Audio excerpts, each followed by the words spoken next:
अभी जो army chief retire हुए हैं नरवणे साहब, उनकी एक किताब को लेके बड़ा चर्चा चल रही है कि भारत सरकार ने अभी किताब को पब्लिश होने नहीं दिया है कि यहाँ पे चाइनीज जब गलवान घाटी में घुस रहे थे तो अपने टैंक लेके आगे आ रहे थे, तो उन्होंने रक्षा मंत्रालय में फोन किया डोभाल साहब को, उनका रिस्पांस नहीं आया।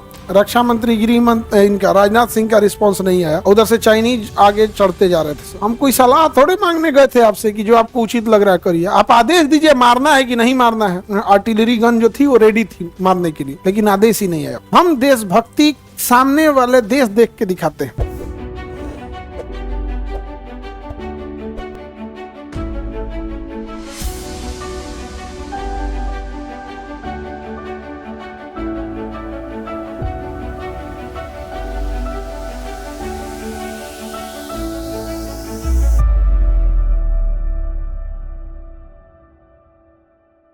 अभी जो आर्मी चीफ रिटायर हुए हैं नरवणे साहब, उनकी एक किताब को लेके बड़ा चर्चा चल रही है कि भारत सरकार ने अभी किताब को पब्लिश होने नहीं दिया है। बट उन्होंने किताब में लिखा था कि यहाँ पे चाइनीज जब गलवान घाटी में घुस रहे थे तो अपने टैंक लेके आगे आ रहे थे, तो उन्होंने रक्षा मंत्रालय में फोन किया डोभाल साहब को, उनका रिस्पांस नहीं आया। रक्षा मंत्री इनका राजनाथ सिंह का रिस्पांस नहीं आया। फिर ऊपर तक ऑर्डर आया कि जब तक ऊपर से आदेश नहीं आएगा आपको कुछ नहीं करना है। उधर से चाइनीज आगे चढ़ते जा रहे थे। 2-3 घंटे बाद आदेश आया कि आपको जो उचित लगता है करे। तो नरवणे साहब ने लिखा है कि हम कोई सलाह थोड़े मांगने गए थे आपसे कि जो आपको उचित लग रहा है करिए। आप आदेश दीजिए मारना है कि नहीं मारना है।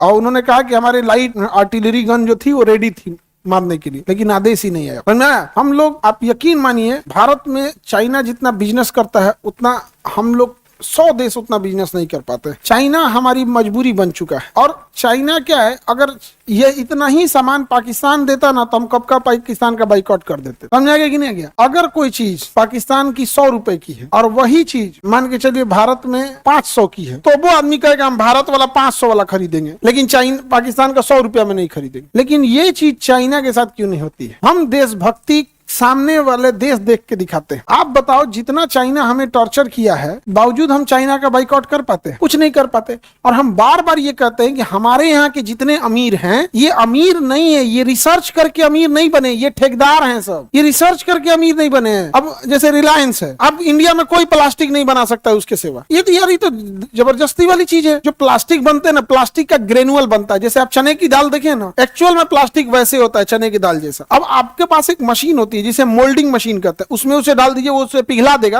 और आपके पास एक सांचा होगा, उस सांचा में उसको क्या कर देगा, ढाल देगा। अब आप जो पानी बोतल पी रहे हैं, बिस्लरी का पिए, किनले का पीजिए, किसी चीज का पानी, उसका प्लास्टिक रिलायंस का बना है, उसका ढक्कन रिलायंस का बना है। आप शैम्पू यूज कर रहे हैं किसी चीज का, उसका ढक्कन रिलायंस का बना हुआ है। आप टीवी यूज कर रहे हैं, उसका कवर उसका बना हुआ है। ये चेयर यूज कर रहे हैं, इसका प्लास्टिक रिलायंस का बना हुआ है। आप जितना प्लास्टिक देख रहे हैं, एसी का कवर देख रहे हैं, कोई भी चीज देखिए, स्विच बोर्ड देख रहे हैं, उसका सारा ग्रेनुअल किससे है? रिलायंस। तब ना उतना अमीर हो गया है। आप एक काम करो, किसी भिखारी को यही चीज दे दो कि कल से यही बनाएगा, वो भी अमीर। तो हमारे यहाँ के जितने अमीर है ना, ये एक्चुअल ठेकेदार हैं, ये रिसर्चर नहीं है, रिसर्च नहीं करते हैं, रिसर्च नहीं करते हैं और समाज सेवा भी नहीं करते। टाटा को छोड़ दीजिए, विप्रो और टाटा को छोड़ दीजिए, समझेगा कि नहीं? विप्रो वाला 22 करोड़ रुपया प्रतिदिन दान देता है। अजीम प्रेम जी 22 करोड़ प्रतिदिन दान देता है विप्रो वाला। एक और कंपनी HCL भी बहुत दान देती है, HCL भी दान देती है, लेकिन इन लोग को कभी लाइमलाइट में अब चर्चा में नहीं देखे होंगे। तो हमारे यहाँ जबरदस्ती के अमीर हो जाते हैं। चाइना में ऐसा नहीं है। देखो चाइना क्यों आगे गया, उसका कहना था कि हम धन किसी एक जगह नहीं रखेंगे, हम डिसेंट्रलाइज करेंगे, हर तरह की मोनोपोली नहीं होने देंगे।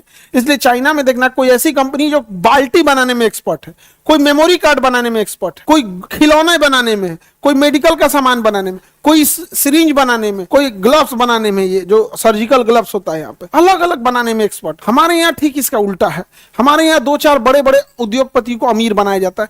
देखो तुम्हें बताते ना, आज नहीं तो कल तुम देखना, ये जितने अमीर घूम रहे हैं 3-4 ठो इंडिया में सबसे अमीर ये बहुत अमीर हो जाएंगे, उसके एक दिन देश छोड़ के लंदन शिफ्ट हो जाएंगे। बात किसी के अमीर होने, डिसेंट्रलाइज करना है। 140 करोड़ लोग हैं, हमें सबकी सिक्योरिटी का ध्यान रखना है, इसलिए हर चीज सबके पास होनी चाहिए। मेडिकल इनके पास, इंफ्रा इनके पास, बिजली इनके पास, तो रेलवे इनके पास, एयरपोर्ट, ऐसे एक ही के पास सब होगा और देश छोड़ के भाग जाएगा। अब आप बताओ, कल को अगर देश छोड़ के शिफ्ट हो जाए, हम लोग क्या कर रहे हैं? नीरव मोदी का क्या कर लिए हम लोग, विजय माल्या का क्या कर लिए हम लोग, मेहुल चोकसी का क्या कर दिया? 14,000 करोड़ लेके गया पीएनबी घोटाला। नीरव मोदी मेहुल चोकसी वाला ये जो पीएनबी घोटाला था ना, 14 क्या कर लिए हम लोग? कुछ नहीं। तो डिसेंट्रलाइज, चाइना ने क्या कर लिया? डिसेंट्रलाइज कर दिया। अब कुछ नहीं कर सकते। जैसे भारत में एजुकेशन डिसेंट्रलाइज है, 5 गो टीचर चल जाएगा भारत छोड़ के, कोई फर्क नहीं पड़ेगा, जो मर जो फर्क पड़ेगा नहीं। अब 5 उद्योग हमारे यहाँ डिसेंट्रलाइजेशन है, 5 गो उद्योगपति घसका सब कि भारत से घसक जाएगा सब। कहियो रिलायंस कहेगा कि हम लंदन शिफ्ट हो रहे हैं, अंबानी, अडानी, टाटा, महिंद्रा, टीवीएस, 5-7 को तो ये है, सब सिमट गया। समेट देंगे सब कि नहीं समझे? तो ये तो हमारा चाइना के साथ ये खड़बड़ी है। वो बहुत अमीर हो गया है, और अमीर वो कैसे हुआ है? एकदम धरातल पे बैठा हुआ है, एकदम सॉलिड, एकदम पकड़ के रखा हुआ है यहाँ पे। उसका एक उद्योगपति देश छोड़ के जा रहा था, तो जहाज में बैठ गया और जहाज उड़ गई और चाइना की सीमा पार हो गई, और खुशी से मैसेज किया अपने कंपनी वालों को कि अब मैं आजादी से रहूंगा, ये है, मैंने चाइना से बहुत लूटा। उस ससुरा पायलट को फोन किया, पायलट घुमा के जहाजिया लेके चला आया। चाइना जहाज छोड़ चुकी थी घुमा के लाया। आज तक वो जेल में है, मिला ही नहीं, आज तक जेल में है, मिला ही नहीं। वहां का सबसे बड़ा उद्योगपति जैकमा था, लगा कुछ बोलने, पलीत कर दिया। आज जैकमा भी कोई खोजता भी नहीं उनको यहाँ। तो हम लोग बड़ा उटपटांग हो गए हैं, डिसेंट्रलाइजेशन हो गया। देश के अंदर ही आपको 2 तरह का आपको समाज देखने को मिलेगा, अमीर का अलग, गरीब का अलग। अमीर का स्कूल अलग, गरीब का अलग। अमीर का हॉस्पिटल अलग, गरीब का अलग। अमीर का होटल अलग, गरीब का अलग। एयरपोर्ट, रेलवे स्टेशन पे अमीरों की ट्रेन अलग है, वंदे भारत। गरीबों के लिए जनसाधारण। बाथरूम में 13 गो घुस के जाएगी। ये वंदे भारत किसका है? अमीरों के लिए, समझाया? तो चाइना जो इधर से चला है ना, उसके पास इतना पैसा है जिसका कोई हद नहीं। हमारे देश की इकोनॉमी एकदम गिर गई है। न्यूज चैनलों पे डिबेट ये होता है कि हमारी देश की इकोनॉमी सबसे फास्ट बढ़ रही है। अरे यार, सबसे फास्ट बढ़ रही है, रेस में कोई बहुत आगे दौड़ गया है ना, तो वो अब आराम से दौड़ता है कि हम बहुत आगे निकल गए, और जो रह गया पीछे वो बड़ी तेज दौड़ता है। तो इसका मतलब ये नहीं हम लोग बहुत बड़े, इतनी मतलब इकोनॉमी के मामले में सोचे ना, एशिया में सबसे खराब करेंसी हम लोग की हो गई है। तो इसी का फायदा कौन उठाता है? चाइना। और चाइना कहता है कि हमको इंडिया से मतलब है नहीं। वो सीधे टक्कर किसको देता है? अमेरिका को। सीधे टक्कर किसको देता है? अमेरिका। और अमेरिका के मामले में हम क्या टक्कर देंगे यार? हमारा राष्ट्रपति अमेरिका के जहाज में घूमता है, नहीं समझे? हम क्या टक्कर देंगे? हमारी सेना अमेरिका की जहाज लेके यूज करती है। 26 जनवरी को जब परेड करते हैं उसमें 80% जितने एडवांस है वो तो सब अपने ब्रह्मोस वगैरह 2-4 है अपना, अभी ड्रोन वगैरह ठीक ठाक है, लेकिन जितने बड़े बड़े अपाची हो गया, चिनूक हो गया, सुखोई हो गया, राफेल हो गया, राफेल पे इतराते हैं। और सोचो फ्रांस का आदमी क्या सोचता होगा, इससे हमारे यहाँ का खिलौना ये होता है। मोदी जी जब ट्वीट करते हैं तो अमेरिका वाला क्या सोचता होगा? हमने एक खिलौना बनाया, ये लोग खेलता है, ट्वीट ट्वीट ट्वीट ट्वीट। अभी सोचे उनका कॉनोवल क्या होता होगा? हम लोग को वैल्यू तक नहीं देता है। आप जिस फेसबुक को चलाते हैं उस पर वो लोग फेसबुक पे ट्वीट कर, फेसबुक बनाया हुआ है जिसपे ये मीडिया वाले सरकार बनाते हैं, फेसबुक पे प्रचार कर करके उसका मालिक है। जिसको सरकार को गिराना होगा ना, जिस सरकार को गिराना होगा अमेरिका को ना, भारत में कहेगा इसका एक को वीडियो फेसबुक और यूट्यूब और ट्विटर पे चलना नहीं चाहिए। क्या फैला है? Epstein file. भारत में उसको आइंस्टीन फाइल घोषित कर देगा। भारत में उसको क्या घोषित कर देगा? Einstein file.